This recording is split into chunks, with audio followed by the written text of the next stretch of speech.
Thanks for tuning into Sin's Workshop. I hope you're all having a wonderful day. So, today we're going to be talking about Ida in the Middle.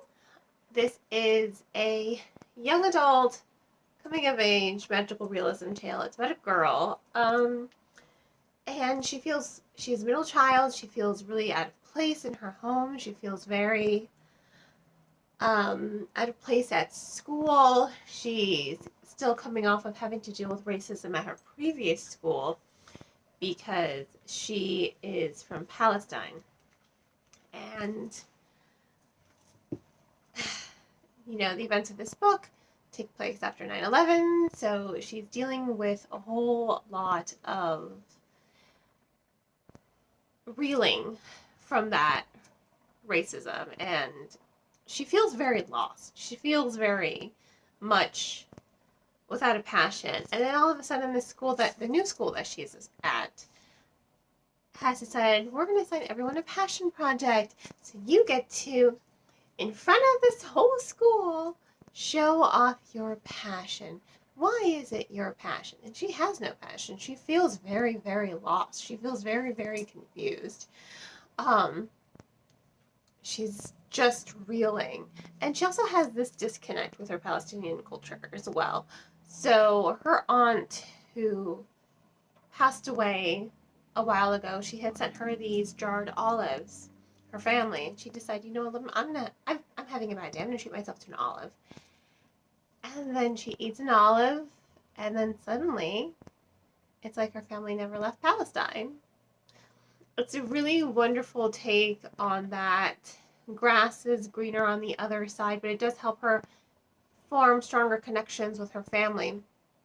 And it also helps her form stronger connections with her culture, because she doesn't really understand a lot of what's happening in Palestine. And if you're interested in that topic, I definitely do recommend this book, because it's coming from a young perspective.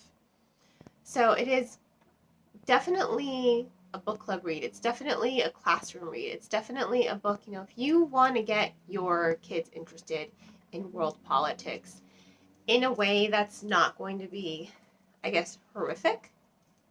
Because let's face it, what's on the news is just, there are no words, there just aren't words. But if you are interested in, seeing the situation from a young perspective, this is definitely a book. It's not explicit, but it does address those tough topics in a way that is accessible and makes room for discussion. There is a whole book club resources available online, and I do highly recommend doing that, because this book does make you think, it does make you see, and it does allow Ida to see what's going on in her country. She eats an olive, she's back home. She eats an olive, she's back in Palestine. She's living two lives now. One where her family never left Palestine, and she has a stronger connection with her culture and with the language, and she's seeing how it affects her family. They have opportunities in the U.S. that they don't exactly have in Palestine, but there are some things they're able to do, like, cook more, and they're able to be more in tune with their culture there, even though they don't have those same opportunities.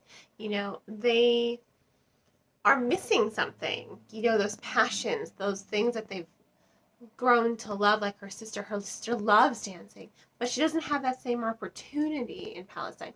So she's really understanding, pros and cons of staying there, and then pros and cons of being in the U.S.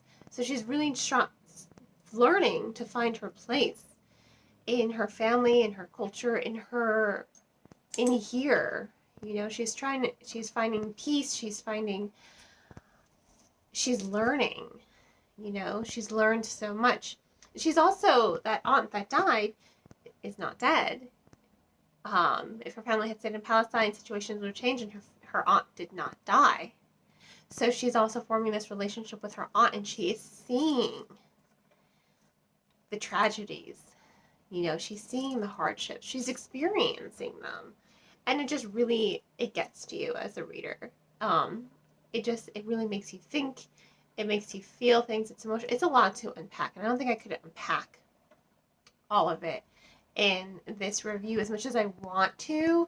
You know, what I can say is it's great for a classroom discussion.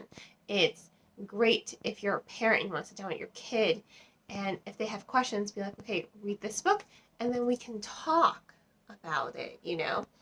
It's great for just if you're a young person and you want to better understand the situation, this is a book as well for you. Again, it's, you know, it's not her.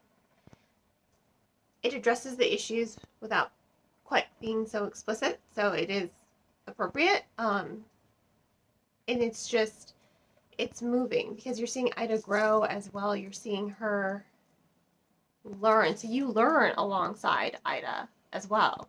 It's just a really excellent novel.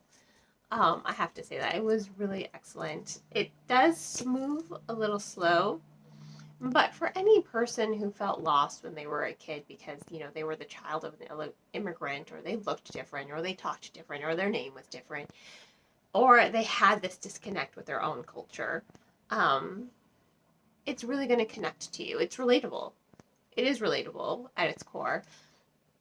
It's relatable, it's moving, it's thought-provoking, and it's enlightening as well. And I think a lot of books need to be a little bit more enlightening. I mean, I'm all for, obviously we see my reading, what I read, but I do like those books that are enlightening and powerful and moving. So, excellent book, highly recommend it. Definitely highly recommend it. 100%, especially if you're interested in the topic of Palestine and everything that's happening over there right now. Highly recommend it. So, on that note, I will, of course, include links in the description below on where you can purchase the book if you are so interested. The author did send me the book club reading discussion guide, so I'm going to go ahead and see if I can attach those in the link as well. And on that note, please don't forget to like the video, subscribe to our channel, and share with all your book loving friends. I hope you all have a wonderful rest of your day. And as always, happy reading.